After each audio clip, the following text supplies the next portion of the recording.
kaip šeimose derėtų auklėti vaikus ir puoselėti tarpusavio meilę, bei gražiausius jausmus siekiant stiprinti tradicinę šeimos statusą visuomenėje, kad Lietuva išsaugotų tradicinės vertybės, būtų tvirta ir vieninga. Apie tai kalbamės laidoje Tvirta šeima, tvirta Lietuva. Sveiki, radio stoties Pūkas, Pūkas 2, taip pat televizijos kanalo Pūkas TV žiūrovai. Esame tiesioginėme eteryje, su jumis laida Tvirta šeima, tvirta Lietuva. Studijos telefonas, kur kviečiu dalyvauti, prisijungti prie mūsų, gal užduoti klausimų norėsite. Tai 34-0077 Kaune, Kauno kodas 837. Ir pristatau jos gerbiamus svečius, tai kuniga Robertą Grigą, sveiki. Sveiki, garbėjas į Kristui. Ir europarlamentarą Petrą Gražulį, sveiki. Sveiki, gyvi. Ir aš Kęstutis Pūkas, pabandysime šiek tiek pakalbėti apie vertybės, kaip jas išsaugoti, kas jas griauna, kur interesai kieno. Tai tokios temos paprastos, nes šeima yra valstybės pagrindas. Gerbiamas kunigas, sakykite, kaip jūs, matydama situaciją Lietuvoje, kur širdelė virpa, kad ne taip turėtų būti, kur tos meilės trūksta, kur to nuoširdumo trūksta ir kažkokie vėjai subuoja mūsų prigimtinės vertybės, tą mūsų laivelį kažkaip tai į vieną į kitą pusę ir svyruojantis laivelis plaukia.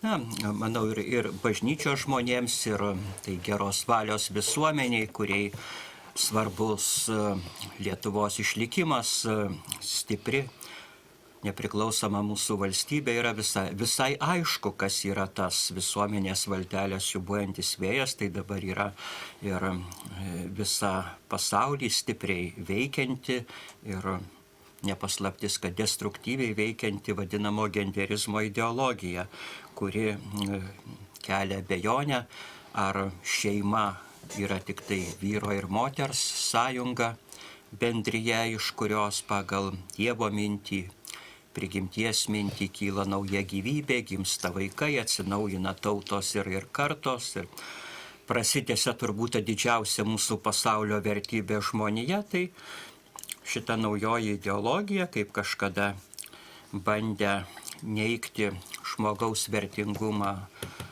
komunizmo ar nacizmo ideologijos, vėlgi su valdžios priemonių, su tam tikros ideologinės prievartos, cenzūros pagalba, bando išklibinti prigimtinę šeimos sampratą, kad teigiama arba bandoma įteikti kai kur jau įvairiose šalyse, netgi ir nuo vaikystės, nuo mokyklos, ir matome, kad bandoma įsibrauti ir į Lietuvos švietimo sistemą su šitomis idėjomis, kad vyro su vyru ar ten moters su moterimis intymus ryšiai ir įvairios vadinamos partnerystės yra tolygios ar lygiavertės, ar lygiai valstybės gerbtinos ir saugotinos, kaip ir ta prigimtinė vyro ir moters šeima. Tai nebejotina, tą sako bažnyčia, tą sako ir sąžiningi mokslo žmonės, branginantys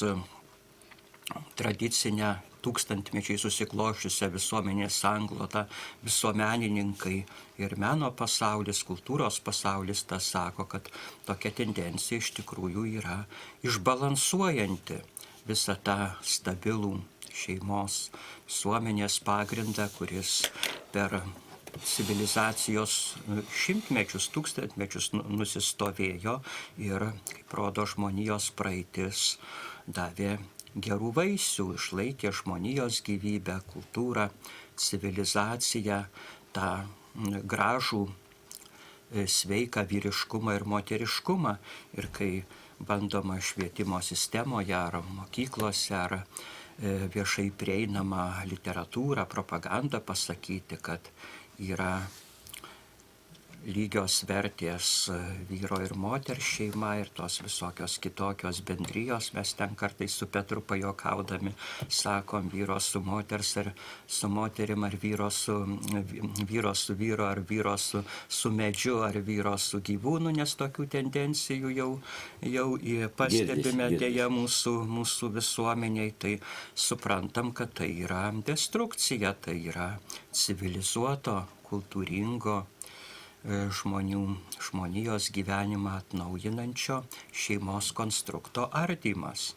Ir va kiek viešpats duoda supratimo ar privačiai asmeniškai, ar burdamiesi visuomeninės grupės, kaip pavyzdžiui Lietuvoje susikūręs šeimų sąjūdis, ar veikdami bažnyčios vardu, va ką liudija ta prieš keletą metų mūsų vyskupų priimta ir paskelbta Šiluvos deklaracija. Mėginame atkreipti dėmesį į šitą pavojingą uolą, taip sakant, žmonijos upės kelyje, kad ji neatneštų iš tikrųjų nenuspėjamų, neprognozuojamų skaudžių pasekmių. Bet dabar paimkime vieną tokį, vis tik tai politikai viską apsprendžia. Politikai gali priimti vienus įstatymus. Gal ne viską, bet daug ką. Bet labai daug ką. Kryptį ir būtent visi tie politikai pagimdyti motinų. Nu, net nei vieno ten neatsirado, žinot, iš bileko. Turi tėvą, turi motiną.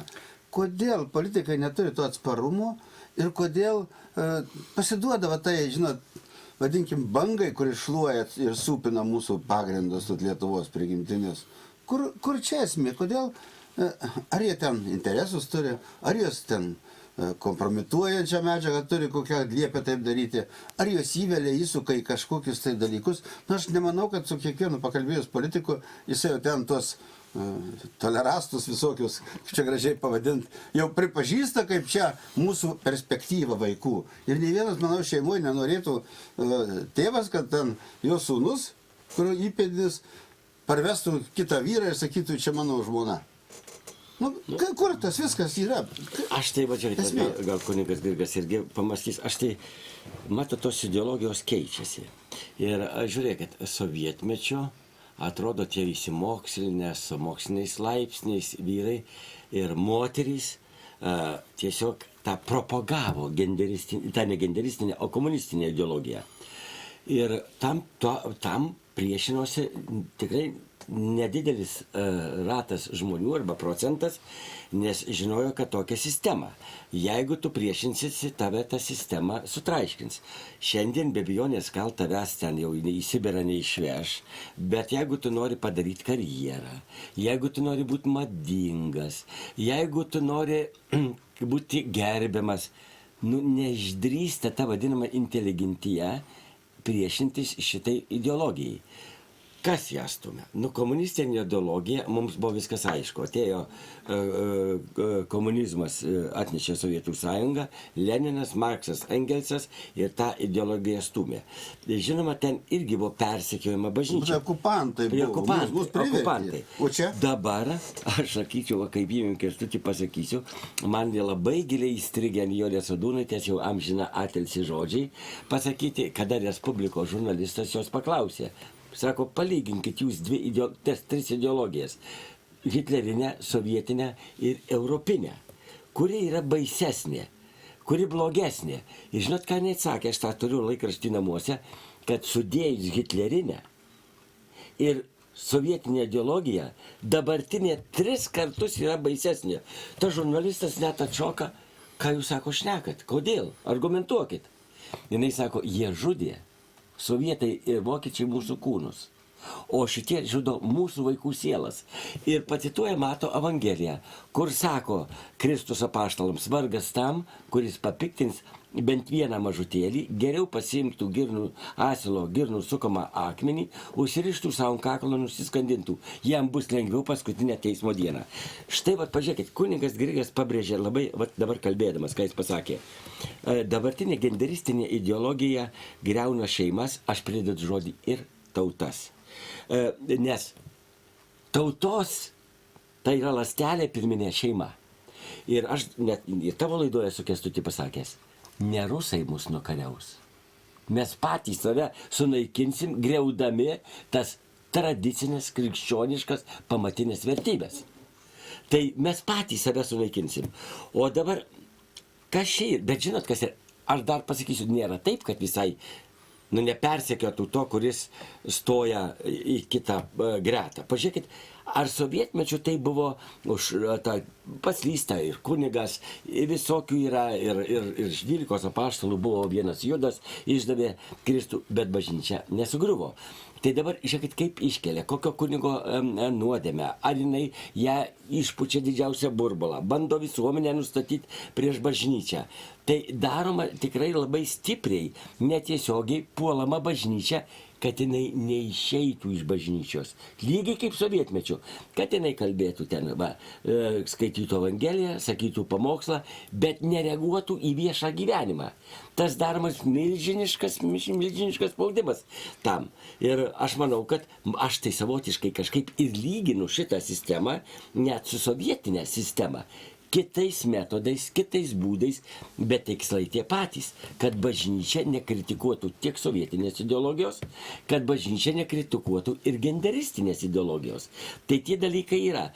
Ir, pavyzdžiui, tikrai ir baudo žmonėm, ir persekiojimas žmonių, kurie ar Facebook'uose, socialiniuose tinkluose sukritikuoja, gal griežčiau tą genderistinę ideologiją. Jiem yra, tikrai policija prisistato iš karto, aš irgi už apaštalo Pauliaus laiško romiečiams perpasakojimą, aš esu teisiamas. Tai aš juokiuosi, sakau, teisiamas ne aš, teisiamas apaštalas Paulius ir kiti, kur 118 kartų smerkiama šventam rašte Biblijoje homoseksualų santykiai, visi tie šventieji apaštalai Kristus, jie yra teisiami, ne aš. Tai labai, žinokit, kas yra, kai lygini tas dvi ideologijas, vadinama komunistinė ir genderistinė, labai daug tapatumų, priemonės tos pačios, tik čia viskas daugiau įvyniota, gudriau į kažkokias tai žmogaus teisės, į lygias galimybės, į pagarbą kitaip manančiam ir kitokiam žmogui. Mes jo nesmerkiam, bet mes negalim pritarti jo daromiems nusikaltimams. Kaip ir savo negali pritarti nusikaltimui, eini iš pažinties ir keliesi. Ir vėl toliau eini, klumpi ir vėl eini, išpažįsti savo kaltę ir vėl stengiasi eiti tuo doru keliu. Ne, bet tu labai gražiai išvedai tokį, kad bažnyčia stumia užsidaryti. Tai ir uždaryti. Kad jie neitų. Tai kunigas Doveika pasakė labai aiškiai, dėl ko? Priežastis. Baisi sistema. Pavojinga sistema. Ir bet kokį, ar tu kunigas, ar tu paprastas žmogus, ar tu turi savo nuomonę, tave per kelias minutės gali sudirbti, kad tu nepasikelsi Lietuvoje daugiau. Tai čia yra taip, ne taip paprasta. Kęstuti pavyzdį. Prisimint, šitoje kadencijoje buvo vadinami savivaldos rinkimai. Ir šitas pastorius, evangelikas Vyšniauskas, išvažiavo į Baltarusiją, teko koncertuoti Kalėdų progą. Ir jis ten privačiai nuvažiavo, nieko bendro, jis ten su Putino politika neturėjo, jį tiek sudirbo. Tai aš dar pakviečiau, sakau, mes norim tave morališkai palaikyti, teiktų pirmu į mūsų sąrašą, kad ir tokį merus Vilniui. Sutiko. Sako, ačiū už palaikymą. Ai, kaip užsipuolė, žinokit, per 2 savaitės sudirbo, pabėgo net iš Lietuvos. Nekėlė ragelį, įsibraukė iš visur. Tai vat, kokia stipri ta vadinama propaganda, kaip sunku žmogų atsilaikyti. Žinoma, aš jam ir žinutę parašiau, sakau, taigi mane kunigė, mane puola visą gyvenimą, ir sovietai, ir šitie. Aš nepalūžtų, jūsgi pastorius, kunigas, jūs turit pavyzdys, kaip jūs taip greitai palūžot ir atsitraukėt. Ir atsitraukė. Dabar irgi bendraujam, bet tikrai stiprybės tos reikia. Va. Tai aš manau, kad situacija tikrai yra gana tokia ne taip paprasta tam žmogui atsispirti, tuo labiau, kad ir mokyklose, žiūrėkit, dabar su jaunimu nelabai sunku sušnekėti, susikalbėti. Sako, man tas pats, tegu jie gyvena su kuo nori. Ar ten su arkliu, ar su karve, ar su šunim, ar su višta. Sako, čia jos asmeninis reikalas. Iki tiek mes einame. Ir, pavyzdžiui, jau Vokietijoje yra priimti gal kai kurios žemės teisės aktai, kad net ir su gyvūnai santykiai galimi, jeigu gyvūnai nesukelia skausmo. Įsivaizduokit, tai kur mes sustosim? Čia susidur žmogaus teisė su gyvūnų teisėmis. Vakaruose tai lygiai svarbu. Visi turi teisės, tik pareigos kažkaip, tai žinot, mažiau apie tą pareigą kalbama. Vaikai irgi šiandieną kalbam apie jų teisės, o apie pareigą nelabai. Ir bažnyčia laikė pagrindą tą visą, žinot, atsakomybės, tikėjimo, vertybių. O dabar viskas plaunama yra. Ir man tai baisiausia, kad žmonės apatiški, neina rinkti, neina balsuoti, ta jų pulka, vadinkime, ateina, kad ir kuo laislis, vis tiek ateis konservatorių rinkimus. Visada ta pulka ateis. O kur kiti? O kai kiti neteina, tai jie tampa valdžia. Tai pažiūrėkit, valdančioji dabar dauguma 4 metus valdė 18,8% žmonių gyventojų išrinkta. O tai kur kiti? O paskui sako, nepasitikė, nemyli Seimo, tik tai 6% ar kiek ten pasitikė. Ponia Ingrida sakė, po 4 metų nepatiks, įsirinksit kitus. Tai pažiūrėsim, gal įsirinksim. Nu, va čia daug Dieve, kad Dievas apšviestų protą. Tai čia, žinot, turim pasikelti. Ir va, pažiūrėkit, kaip gražiai Lenkų viceprezidentas pasakė, ar premjeras, sako, gerieji žmonės, jūs tokie geri, bet kodėl jūs išrenkat blogą valdžią?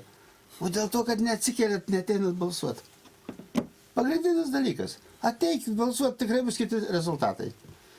Dabar, kalbant apie, kaip ir Sadūnaitės žodžiais Petras paminėjo, apie dvasios naikinimą žmogaus.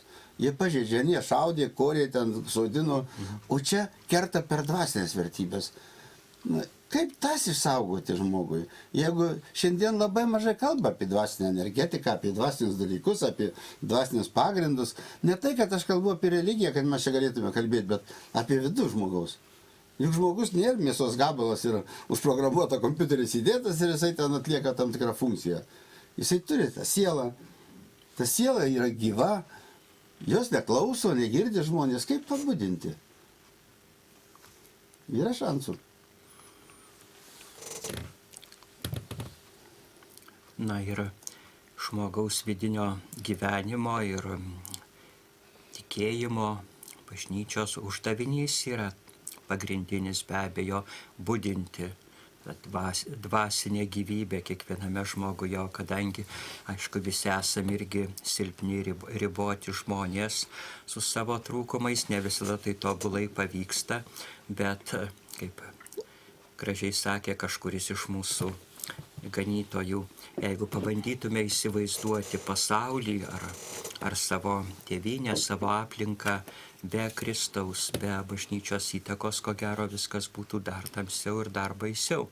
Pratęsdamas tą Petro mintį apie tų prievartos sistemų palyginimą, aš tik norėčiau pridurti, kad mūsų oponentai atsako toj pat, kai iškyla kaltinimai, kaip ir kunigas Doveika teisingai išvelgė, paminėjo ir buvo užsipultas, kad pagal netgi oficialias statistikas apklausas apie 80 žmonių bijo šiuolaikinėje laisvoje, apie 80% visuomenės šiuolaikinėje, tarsi demokratinėje, tarsi nepriklausomoje Lietuvoje bijo viešai reikšti savo nuomonę, kad vienaip ar kitaip nebūtų užsipulti, nutildyti ir nenukentėtų. Tai mūsų oponentai, kritikai to atsakytų, taigi niekas už savo nuomonę į kalėjimą nesodina ten, po sunkvežimiais kaip sovietmečių nepastumė ir į Sibirą netremia. Tai kur čia ta baimė, ar čia nėra toks valstybės šmeižimas ar išsigalvojimas. Bet deja ir tą pastebi neutralūs politologai. Nuo jaunystės domiuosi visuomenės gyvenimu, tai paskaitau ir įvairių pažiūrų ekspertų, politikų, kultūros atstovų nuomonės ir vakarų, ir rytų spaudoje. Ir tokie neutralūs, įžvalgūs politikos mokslo atstovai sutarė, kad ne tik tai Lietuva, bet deja ir dideli regionai vakarų Europoje, ištisos šalys, ir matome ir Jungtinėse valstijose, jau pastaruosius eilę dešimtmečių juda vėl link didesnės valstybės kontrolės, link totalitarinės visuomenės, dar nevyksta masinės represijos. Tačiau yra įvairių būdų žmogų palenkti, įbauginti, taip sakant, neleisti jam mąstyti savarankiškai ir būti savimi. Tai ir ta vadinama cancel culture, iškancelinimo ar atmetimo kultūra, kada už kokią nors su vyraujančia valdžios ideologija nesuderinta pozicija ar nuomonės išsakymą žmogus gali sulaukti rimtų nemalonumų. gal mažiausias iš jų, kaip ir sovietmečių beje, buvo ignoravimas darbe, ten kolektyvo, bendradarbių toks. Karjeros nepadarysi. Nusišalinimas, kai tu esi minioje, bet tarsi vienas, niekas jau ten nebedrįsta su tavim bendrauti ir sveikintis, kad nebūtų palaikytas kaip ir tų raupsuotų. Užkirtimas galimybių, ypač čia akademinio pasaulio, turbūt žmonėms galioja vykdyti kokius nors mokslinius darbus, apsiginti karjeros, kilimo savo profesiniam darbe, galimybių atėmimas, viešas niekinimas, vėlgi toj vienintelę tik tai tiesą, vienintelę partinę kryptį ginančią žiniasklaidą, nuolatinis puolimas. Tai irgi yra teroro spaudimo priemonės, kol kas tokios švelnios, kaip sakoma, minkštom pūkuotom pirštinėm, tačiau tai yra realus spaudimas žmonėms ir manau, kad jisai taip pat kelia pavojų mūsų valstybingumui, mūsų demokratijai, kiek jos dar yra likę. Ir manau, net ir taip pačiai valdančiųjų grupuotei, kuri ten tarsi skirtinga, kaip sakoma, pagal švytuoklės dėsnį, po 4 metų ateina save vadinantys konservatoriais, dar po 4 save vadinantys socialdemokratai. Manau, kad nei vieni, nei kiti netitinka savo pavadinimų pagal klasikinius apibrėžimus, bet iš esmės tai yra ta pati grupuotė. Ir toks visuomenės užslopinimas, kitaip manančių nutildymas, manau, kad kenkia ir jai pačiai, nes matome, kad keičiasi tarsi valdžios po rinkimų, o naujų žmonių, jaunų žmonių, kitų veidų neatsiranda. Vis matom tuos pačius, kuriuos visi prisimenam, ir vyrų, ir moterų veidus, kurie 30 mečius vis tebėra valdžios postuose. Ką tai rodo, kad vyksta visuomenė ir valstybėje kažkas panašaus, kas buvo brežnevinis sąstingis. Nėra naujų jėgų, naujų veidų, naujų idėjų, jiems tiesiog neleidžiama atsirasti ir gimti. Nesutinku. Atėjo Laisvės partija, jaunimas atėjo. Ir tai yra pavojus demokratijai. Numatot, atėjo tarsi jaunimas, galėtume tuo džiaugtis, bet idėjas jie atsinešė labai senes, kaip mūsų istorikai teisingai pastebi, dar vadinamosios spalio revoliucijos aušroje. Tos idėjos buvo propaguojamos labai radikaliai. Taip sakant, buvo bandoma padaryti kolūkį iš vyrų ir moterų, visi su visais ir visomis, ir laisvė, ir niekam nerūpi, kas laukia iš to gimstančių arba negimstančių vaikų, bet labai greitai net ir patys karščiausi bolševikai vien iš praktinių sumetimų pastebėjo, kad su tokia ideologija neįmanoma valdyti valstybės, neįmanoma užtikrinti gimstamumo, kuris reikalingas net ir diktatūrai, kad būtų pakankamai darbo jėgos, būtų ką valdyti ir kam valdyti. Ir greitai buvo to kraštutinumo atsisakyta.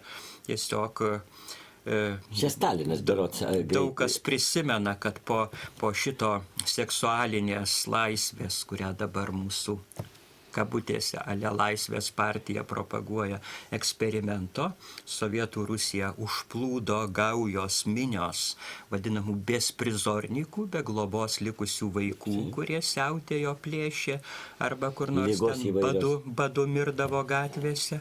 Ir šita kontora buvo uždaryta, gal neatsisakius pačios ideologijos, bet supratus, kad praktiškai jinai neįgyvendinama, jeigu nori bent kokią valstybę išlaikyti. Tai vis dėlto aš pasitikiu mūsų rinkėjų sveikų protų, kad po šito 4 metus trukusio vienalyčių santuokų, partnerysčių ir vaivorykštinių suoliukų eksperimento su Laisvės partija vadinamoji, kuriam laikui bus nušalinta iš viešų politikos sistemą, dar jeigu galima būtų. Aš vieną tik sakinį prie to pačio galima. Bet kunigai, jūs paminėjote tą vadinamą komunų kūrimą, ten bendrų kaip ir šeimų tokį kūrimą, kad nesvarbu nei vyro, nei moters, kas su kuo nori, ten miega, tie vaikai, nežinoma, kieno vaikai, pamatėm pasiekmes, bet dar kas prisidėjo, ne tik plėšikavimas, ne tik gaujos, baisios lygos atsirado. Lygų plitimas, nesuvaldė tų visų venerinių lygų. Nu, tiesiog chaosas atsirado Rusijoje ir tyliai ramiai Stalinas, visą šitą ideologiją, pats Stalinas, nukirto. Ta vadinama, čia daugiausiai propagavo Leninas ir Engelsas. Šitie du buvo šitos šeimos. Istoriniai faktai tokie, bet Petrai atsargiai, nes oponentai pasigaus, sakys, jau čia jie Staliną teisino. Aš paskui aš Seime pasakęs, sakau, ką jūs nešate? Sakau, nešate tą seną Lenino ideologiją. Kas, sakau, pirmas Lietuvoje panaikino bažnytinę santuoką ir tą partnerystės įstatymą priėmė? Stalinas, sakau, kai okupavo Lietuvą. Tai ką jūs čia naujo atnešėt? Jie išžioja, jie neturi ką pasakyti, bet tai yra faktas. Taigi buvo uždrausta bažnytinė santuoka prie sovietų ir įtvirtinta tik tais ta civilinė sąjunga. Su istorijos mokslu blogai yra Lietuvoje. Po 4 metų, kaip ten sakė gerbiama premjerė, geriausio to, kas galėjo nutikti Lietuvai valdymo 4 metų, kaip žinoma, šiems mokslo metams nėra netgi išleista mokyklinių vadovėlių dėja. Tai kaip mes galim reikalauti istorijos žinojimo iš jaunimo? Dabar žiūrėkite, aš turiu apie tą politinę sistemą. Kaip jinai atsiranda, kaip jinai susikūrė, kokias jie pasijungia sistemas, visas valdymo struktūras ir persekiojimo, sekimo, baudžiamas visas. Viskas sudėliota. Ir jeigu tu savas, tu saugus. Jeigu tu ne, tai ne. Jūs labai gražiai pasakėt, kad su savo švelniom pirštinėm žmogų smaugia. Koks skirtumas, kaip žmogų pasmaugia? Ar su švelniom pirštinėm ar ne? Žmogus vis tiek jau pasmaugtas. Tai kalbant apie tai. Ir jeigu valstybę mes tapatinam su valdžia, tai atrodo, kad ta valdžia atėjo visiems laikams. Kaip Leninas, žinot, atėjo visiems laikams, prisimenat. Tai čia dabar įsivaizduoju, ateina genija ir vėl išnyksta. Jo, atėjo Leninas visiems laikams, tai čia dabar ir tokie va ten sėdintys, žinot, irgi įsivaizduoja. Bet žmonių pabudimas visas. Aš manau, kad ir tas rankų švelnių smaugimas, ne šaudyti, o pajungti žiniasklaidą, suplak žmogų, uždaužyti, kad jisai negalėtų atsikelti. Tai rusai, pažiūrėkit, irgi sakė, kad mūsų branduolinės raketos pačios humaniškiausios tos galvutės pasaulyje. Tai čia irgi. Bet žmonės turi vis tik tai norėdami saugoti šeimą, vaikų ateitį. Perspektyvoje juk vis tiek yra šeima sukurta Dievo, sukurtas reiškinys, kad tie vaikai kitaip neatsiranda. Ir jeigu mes šiandien... Taip, nors žinot, Kęstuti, dabar mūsų mylimoji vakarų Europoje ten ir pasako, ir mūsų žiniasklaida pakartoja, kad koks nors ten Bilis ir Džonas susilaukė kūdikio, bet mes žinom, kad kūdikis ne iš Bilio ir ne iš Džono pilvo atėjo. Sabatauskaitė gyvena su kita moterim irgi susilaukė vaiko. Tai Lietuvoje susilaukė vaiko. Žiūrėk, aš apie jūs nenoriu net kalbėti mūsų eteryje. Čia mes bandom išryškinti tą absurdą, kurį bandoma legalizuoti. Nes yra, žinot, tokių reiškinių Lietuvoje, kad su guminėm pirštinėm jau šlykštu ten kapstytis. Tai kalbėti apie juos, nelabai norėtų. Kalbėkime apie padorius dalykus. Kalbėkime apie perspektyvą, kaip pakelti žmogų, kaip mūsų vaikam išaiškinti. Pažiūrėkit, įsukta viskas gyvenime, ekonomika visa taip, kad visi skubėkit, bėkit, čia tik tai vertybės materialinės. Ir čia nieko, vaikam 7 minutės skiria laiko pagal jų statistiką, kiek iš tikrųjų nežinau.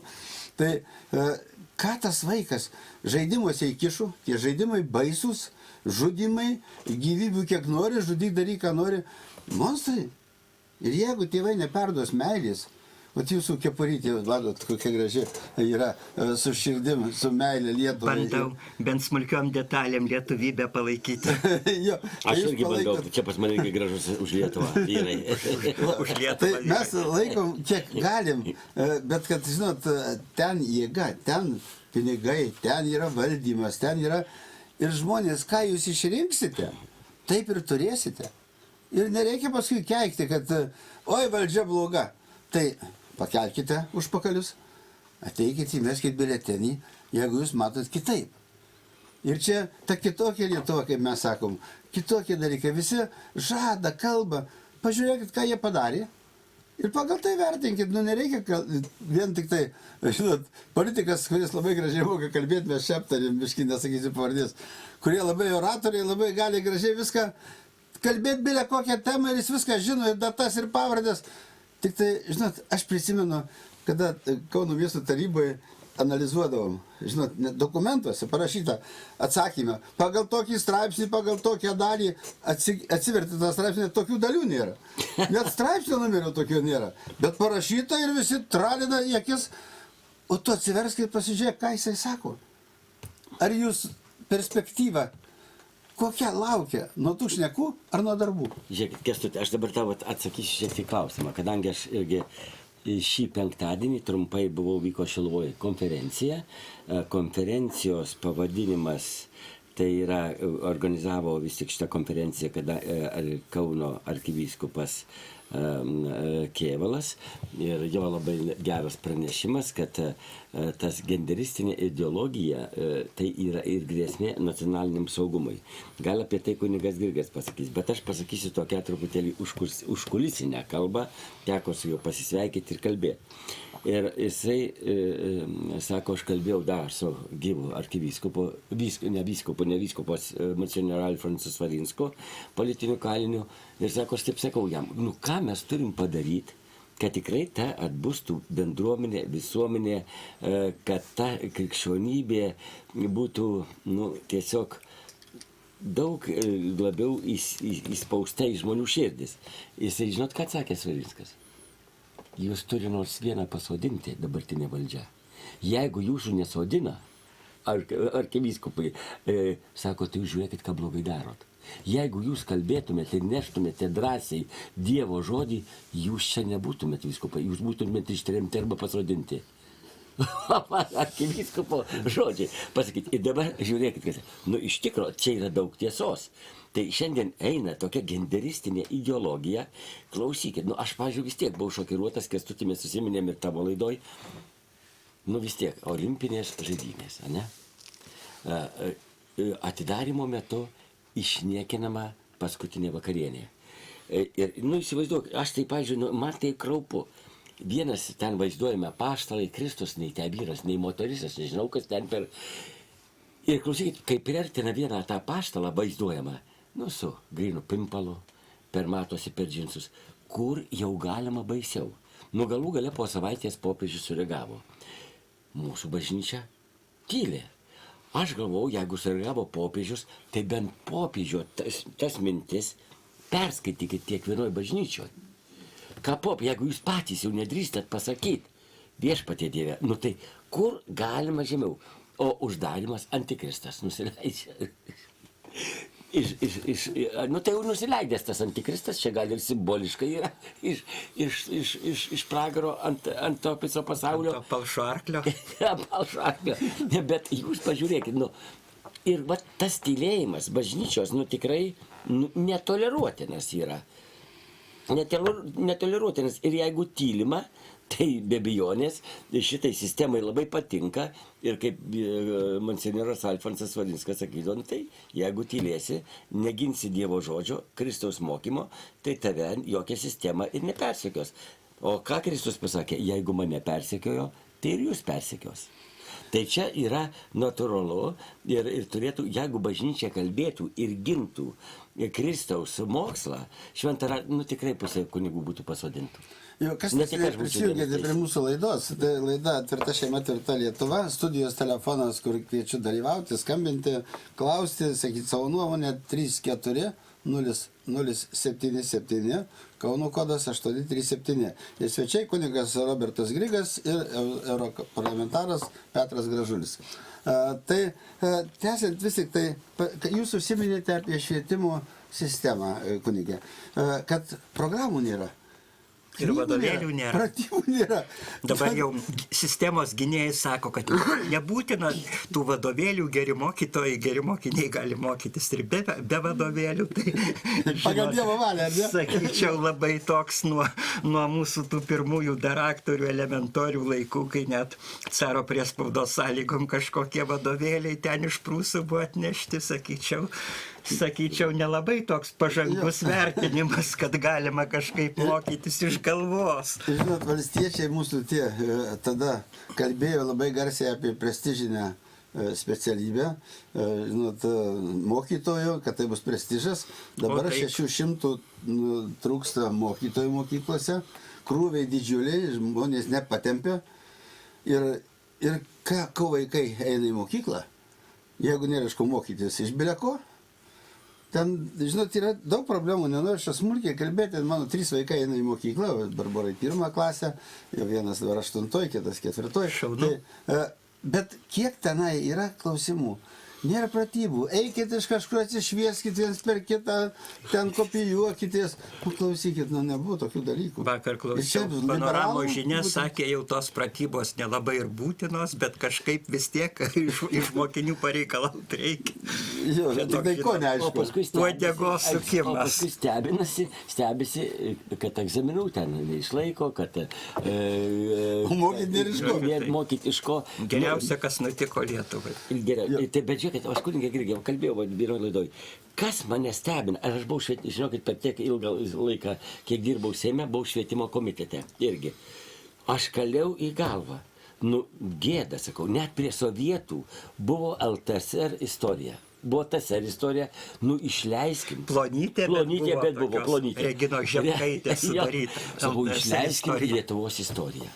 Išleiskim, sakau, tą istoriją, gėda Lietuvai, sakau, kaliau, kviečiau švietimo komiteto ir ministrus ir visai, ir niekaip, kiekvienas pagal save, pagal kažkokias išleistas pratybas ar ką mokinas, sakau, gėda.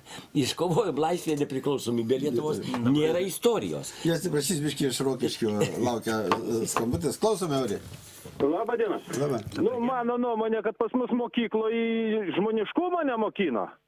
Nes tokių aplamai apie patį žmogų, kad pažint save mokykloje nėra tokių pamokų. Matematika, fizika, tenai apie lietuvių visokias tenai, o patį save kaip mokiniui pažinti. Jam paliekama, kad tėvai jį supažindintų, o tėvai dirba gamyklose, jie pavargę grįžta, jam nebe tas rūpi. Kiek, kaip sakant, iš šono paima mokiniai, tiek ir save pažįsta, o paskui kaip tampa gyvuliukais ir mes tą matom, o mums už tai dar ir policija užsamdo. Sako, nieko daugiau. Jo, tai iš tikrųjų labai tiesa, kaip manai, kodėl kunigė nemoko pamokų, dabar ir kunigai ten į mokyklą mokyti pamokas. Čia turbūt vis tiek yra toks priežasčių ir galimybių kompleksas, tuo mandru žodžiu pasakysiu. Vis dėlto tas pagrindinis žmoniškumo auklėjimas turėtų vykti šeimoje ir net jeigu tėvai dėl darbų negali ten labai daug dėmesio skirti vaikams, taip pat pats jų santykis, čia aišku ir bažnyčios ir visuomenės uždavinys, kad tie jauni žmonės, matot, kaip viskas susipina į tą vieną tokį labai susietą problemų maską. Ir bažnyčia, ir visuomenė turbūt, ir kultūros pasaulis turėtų stengtis, kad jauni žmonės sudarytų šeimas, tuoktųsi, augintų vaikus gerai susivokdami, susipratę, ką jie daro, kokia jų atsakomybė. Ir jeigu pačių tėvų santykis bus geras, mylintis, jeigu jie bus atradę tas tikras gyvenimo vertybės, tai net ir be ypatingo ten ugdymo, kalbinimo, įtikinėjimo per pačių tėvų pavyzdį, ten vieną kitą žodį, gerą poelgį, tie vaikai jau kažkokius pagrindus gaus. O sekanti pakopa, aišku, yra visuomenė, bažnyčia, mokykla ir nežinau, ar reikalinga kokio nors specialios disciplinos tam žmoniškumui ugdyti. Ten kažkas sovietmečio atrodo buvo visuomenės mokslai ar kas tenai panašaus, bet manau, kad per religijos, tikybos pamokas, etikos pamokas ir netgi per visų kitų dalykų pamokas, jeigu mokytojai tikrai bus pasišventę savo darbui, bus asmenybės, jie sugebės perteikti ne vien tik tai savo dalyko žinias, bet ir tam tikrą žmoniškumo į pagrindinius dalykus, įgūdžius. Aš prisimenu su pagarba daugybę savo mokytojų, lietuvių kalbos mokytojas savo tėviškėje Dzūkijoje, geografijos, istorijos mokytojus, kurie net ir sovietmečiu, kai buvo valdžios visaip kontroliuojami, sugebėjo perteikti iš tikrųjų labai daug svarbių dalykų, net ir savo kultūros, lietuvybės meilę, ten ne viską sakydami ar nutylėdami tos propagandinius dalykus kartais tai. Bet va čia vėlgi ta problema, kaip nykstant mūsų tėvynėje mokyklų tinklui, beje, kaip ir sveikatos apsaugos įstaigų tinklui, mažėjant vaikų, mažėjant mokytojų, mažėjant gydytojų, kaip suburti, kaip surasti tų pasišventusių mokytojų. Visos valdžios viena po kitos kalba, kad pavers mokytojo darbą prestižinę profesiją, bet matome, kad už tokius atlyginimus, tokiom sąlygom tikrai ta profesija yra turbūt kažkur tai kitame krašte, skaičiuojant nuo tų prestižinių didelės pajamas nešančių specialybių. Ir aš čia nepailstu kartoti tą tokią atrodo paprastą, bet mano supratimu labai svarbę tiesą, kad valstybės pareiga, jeigu jinai nori būti stipri, nacionalinė, žmonių gerbiama, saugoma, ginama valstybė, jos pareiga pasirūpinti pagrindiniam tom 3 profesijom, kaip sakydavo mūsų tėvų senelių Smetonos laikų karta. Tai yra mokytojo, gydytojo ir teisėsaugos, policininko, ar kaip tą pavadinsi. Kunigai viešpaties pašaukiami, jeigu bus sveika visuomenė, sveiko šeimos, manau, jų atsiras. Bet tos 3 profesijos, jos turi būti visokiojopai valstybės remiamos ir materialiniam sąlygom ir įvairiais privalumais ir aišku gerais atlyginimais mokytojo, gydytojo, policininko, nes tai yra tos 3 valstybės funkcijos - švietimo, sveikatos apsaugos, teisės, teisingumo, tvarkos apsaugos. Visos kitos apie jas verslai gali užsidirbti patys, gali grupuotis aplinkies, bet kai neišlaikoma šitas stuburas, iš tikrųjų žlunga visuomenė, žlunga valstybė, žlunga pasitikėjimas valstybė. Aš žinau, ką į šitą gali atsakyti mūsų dabartiniai valdantieji. Labai dažnai esu girdėjęs, kaip susierzinusi mūsų premjerė į tokius pamastymus, kaip čia nėra pinigų mokytojams, atsakydavo, tai nėra pinigų, tai pasakykit, iš kur paimt, kad tokie labai gudrūs. Ir aš žinau, kad kai tik tai atsiranda didelis noras, tų pinigų atsiranda įvairiausiam niekam, visokių lygių galimybių komisijoms, kurios tenai mažumų teisės karštai gina, nematydamos didžiulių piliečių lygybės teisių pažeidimų didžiosios visuomenės dalies. Prasidėjo Ukrainos karui, staiga didžiulės lėšos ginklams pirkti, visokiams tenai pagalboms teikti, generatoriams pirkti Ukrainai. Nebuvo pinigų, bet buvo didžiulis noras ir atsirado. O saviems mokytojams, sveikatos sistemai, vargstantiesiems, policininkams, kurie jau ten basižinom, ateina prie šeimo, protestuoja, jų nėra. Tai iš tikrųjų akivaizdų simptomai, kad nėra ginamas, nėra suvokiamas turbūt didelės dalies valdančių tas tikrasis nacionalinis interesas. Aišku, gaila Ukrainos, reikia kiek galim ir mes katalikai per karitą visokiam humanitariniam priemonėm jai padedam, bet vis dėlto, kaip tas mūsų sistemos nemylimas, o daugelio amerikiečių mylimas Trumpas sako, Amerika pirmiau, Lietuva pirmiau turėtų būti viso kito. Lietuvius. Tai žiūrėkit, aš noriu papildyti jūs. Lithuania first. Kada mes kalbėjome, žinot, apie žmonės, sakot, vai sukti per darbus nespėja. Kas yra svarbiau, ar prarasti vaiką, ar prarasti kažkokius pinigus uždirbtus? Paskirkit tą laiką. Bet Arnoldas labai laukia senai kalbėti. Sveikas, Arnoldas. Pasauliečiam laba diena, kunigui, garbėjai Jėzui Kristui, kaip sakant, yra šventa dvasia te vyrauja, kaip sakant, iš jūsų lūpų. Gerbėmėjai, kaip sakyti, dabar aš, klausydamas jūsų laidą, kur jau eina šiek tiek į pabaigą, matau vieną, kaip sakant, matmenį tokį, kad aplamai liečiami klausimai, kurie, kaip sakant, yra jau globalaus pobūdžio.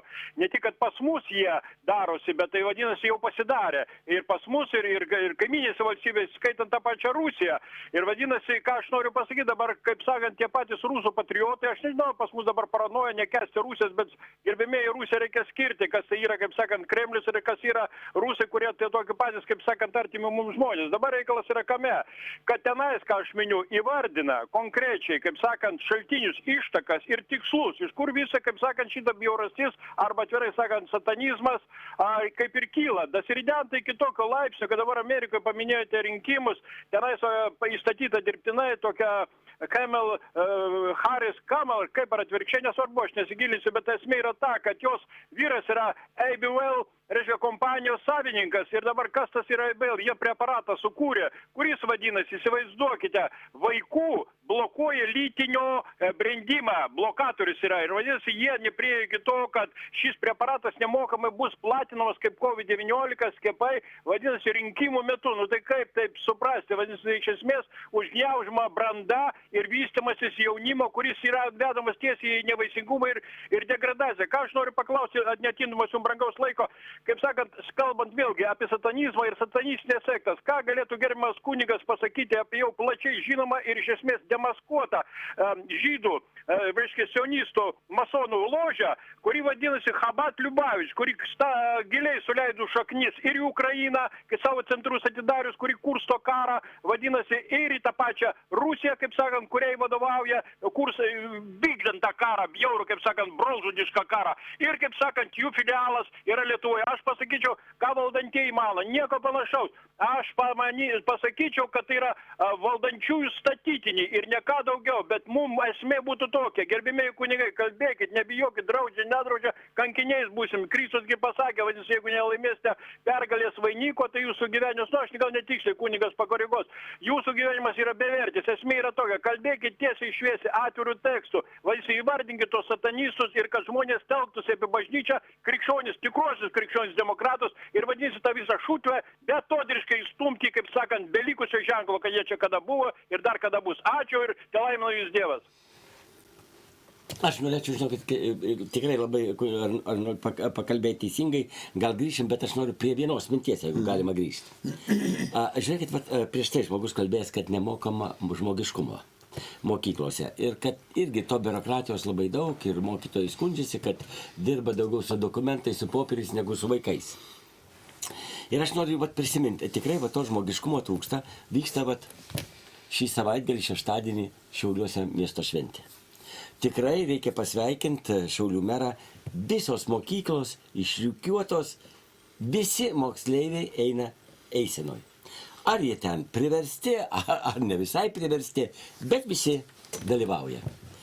Ir, žinot, aš irgi dalyvauju, vaikai fotografuojasi, sveikinasi.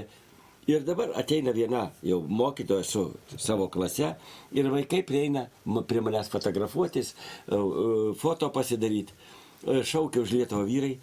Ir ta mokytoja stveria tą vaiką, atima tuos telefonus, pradeda vaikus stumdyti. Su kuo tu čia, sako, fotografuojasi? Tai, žinoma, gal tai demokratija. Bet aš įdėjau šitą video į savo Facebooką. Bet ką aš pastebėjau? Vaikai iki baigę dar vidurinę, iki 10 klasės nėra pagadinti. Tai yra prigimti duotas tas gerumas žmogaus. Paskui be abejonės jį formuoja aplinka.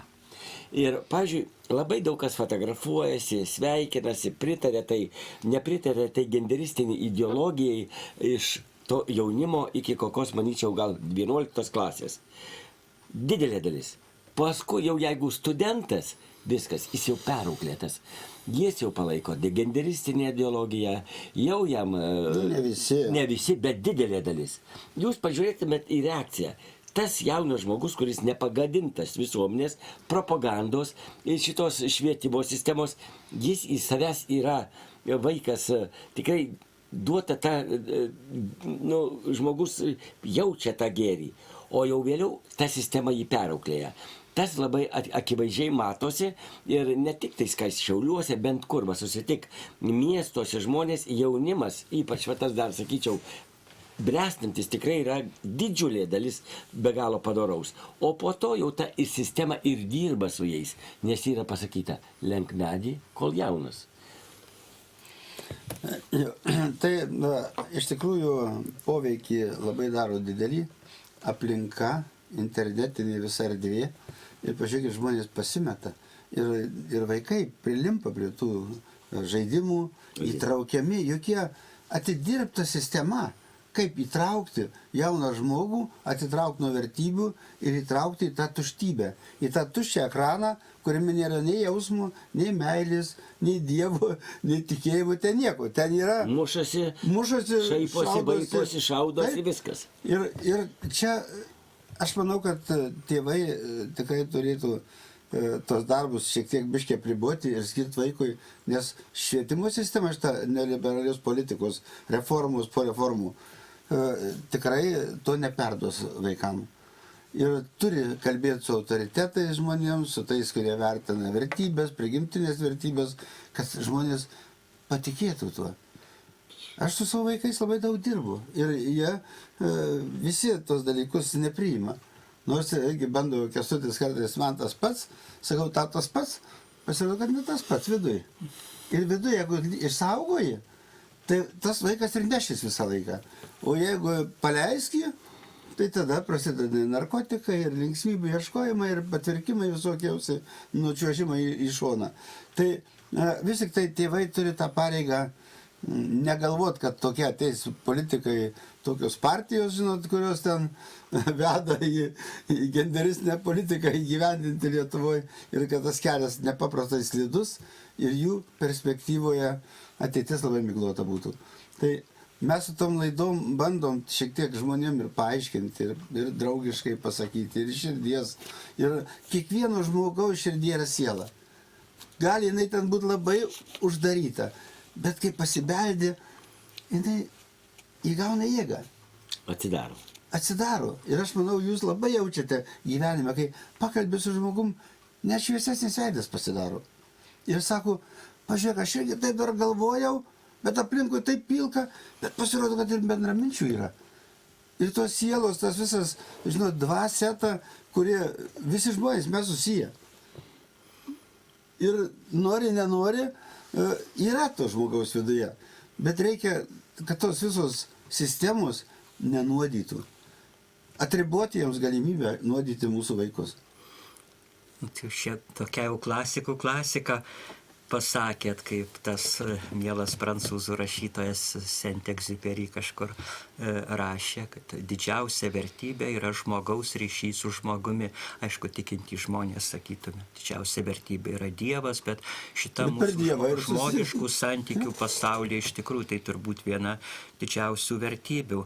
Petrai, jūs ant tos mokytojos labai nepykit, aš tai bandau ją suvokti, aišku, kiekvienoj turbūt grupėje ir visuomenėje atsiranda tokių truputį kraštutinių fanatikų, bet gali būti ir visai kitos priežastys. Žinot, jūs esate taip pašlovintas mūsų valdančių ir žiniasklaidos dėka, kad ta vargšė mokytoja, mes kalbam apie mokytojų trūkumą kalbam ir kaip žmonėms svarbu išsaugo darbo vietą, jinai gali galvoti, kaip čia man baigsis, jeigu mano vaikai su Petru Gražuliu fotografuosis ir ar aš rytoj dar galėsiu ateiti į darbą ar ne, tai būkim atlaidus tiem žmonėm.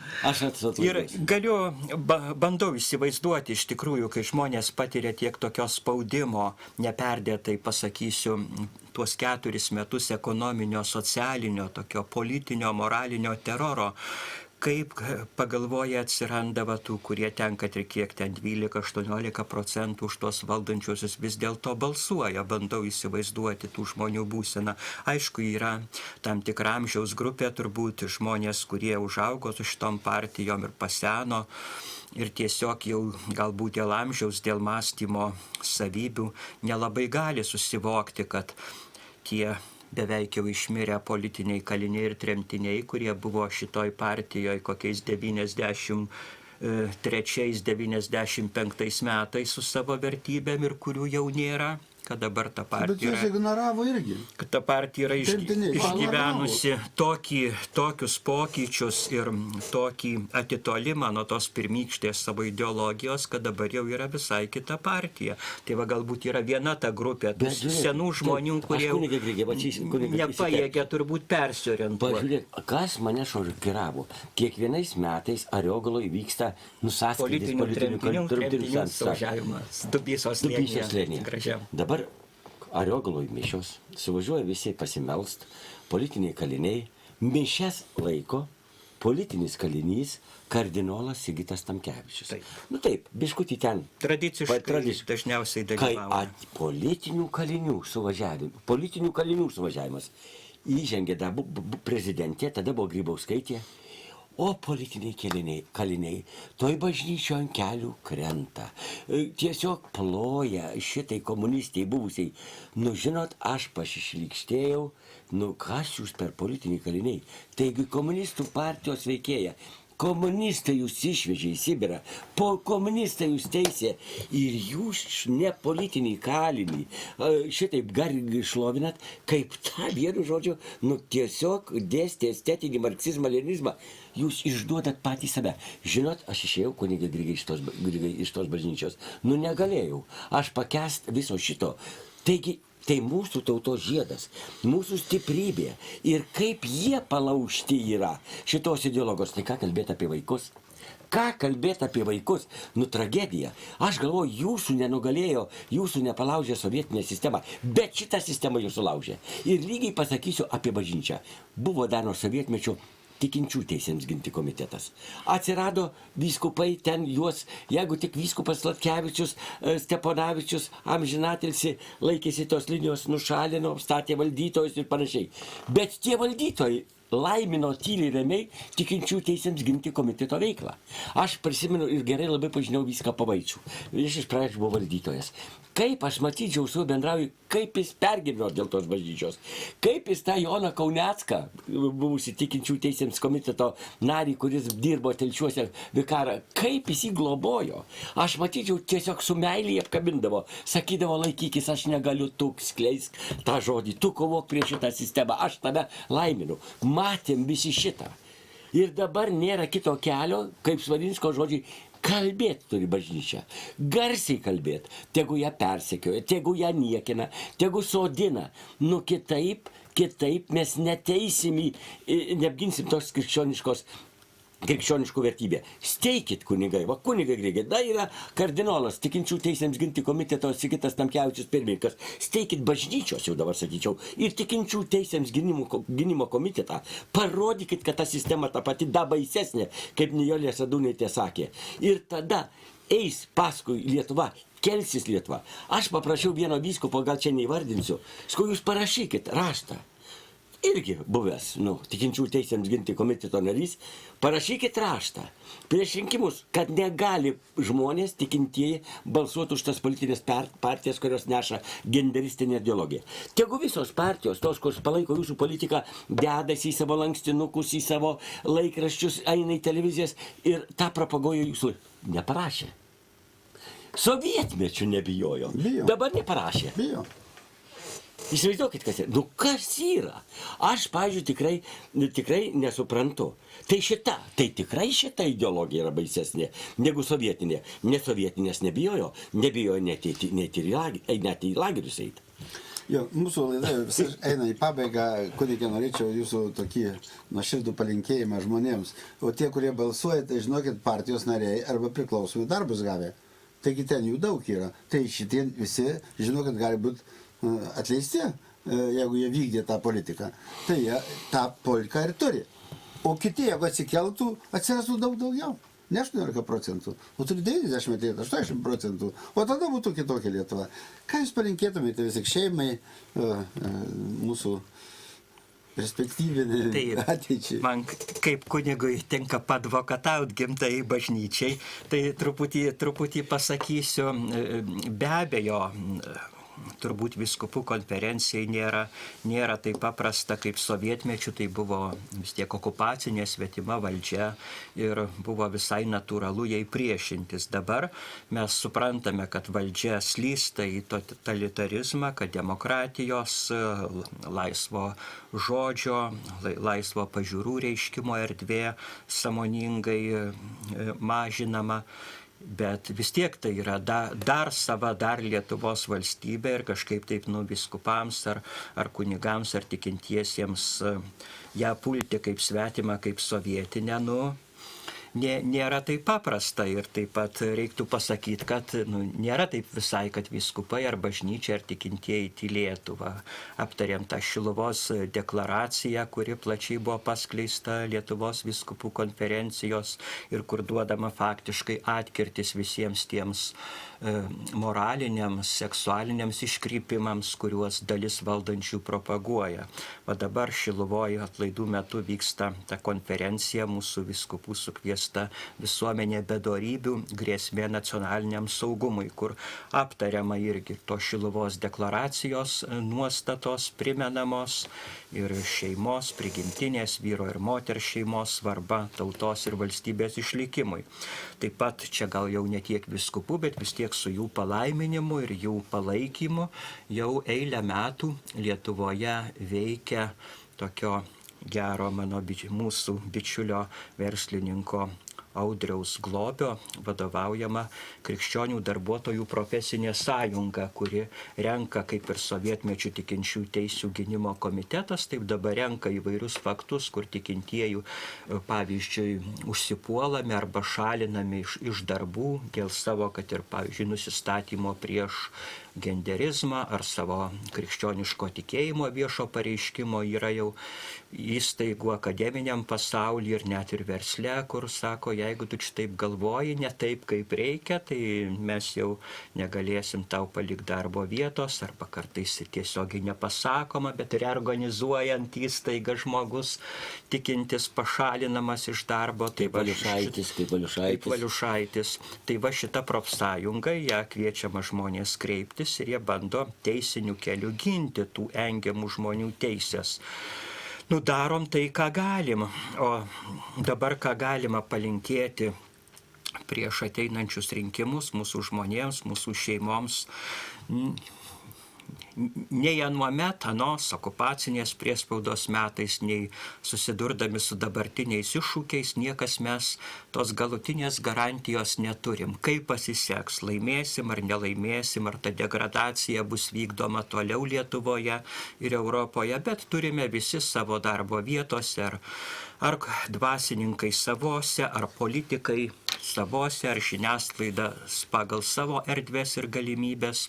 Turime daryti tai, ką galim, kaip darė manais laikais. Kaip sakoma, padarau tai, kas nuo manęs priklauso, ką laikau teisinga, gera, o rezultatą atiduodu Dievui į rankas. Ačiū labai visiems, jau laida mūsų peržengė ribą ir tai laida buvo Tvirta šeima, tvirta Lietuva. YouTube Pūkas TV galite netrukus rasti, peržiūrėti, jeigu nematėte visus ir norite. Ir dėkoju mūsų svečiams, tai kunigui Robertui Grigui, europarlamentarui Petrui Gražuliui ir aš Kęstutis Pūkas linkiu išminties. Iki. Kaip šeimose derėtų auklėti vaikus ir puoselėti tarpusavio meilę, bei gražiausius jausmus siekiant stiprinti tradicinę šeimos statusą visuomenėje, kad Lietuva išsaugotų tradicinės vertybės, būtų tvirta ir vieninga. Apie tai kalbamės laidoje Tvirta šeima, tvirta Lietuva.